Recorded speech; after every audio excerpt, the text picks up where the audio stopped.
Okay, so 2 years, probably 2.5 years ago, Hotpoint sent out an urgent signal to all owners of their tumble dryers that there was a danger of them catching fire.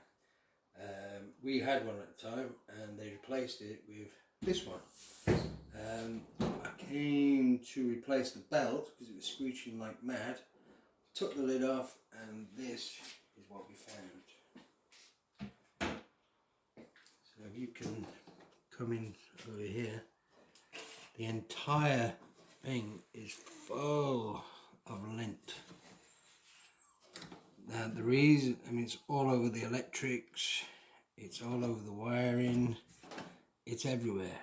It's thick, it's horrible, and I dare say, and I put my hand down here and pull out clumps and clumps of this bloody stuff.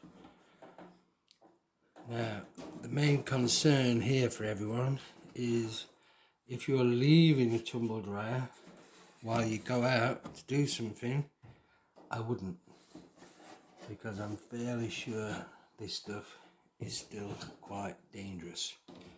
So let's just test some. Let's see how flammable this stuff really is.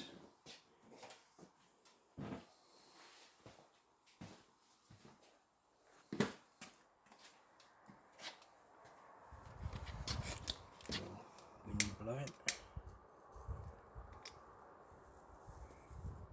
and there we go.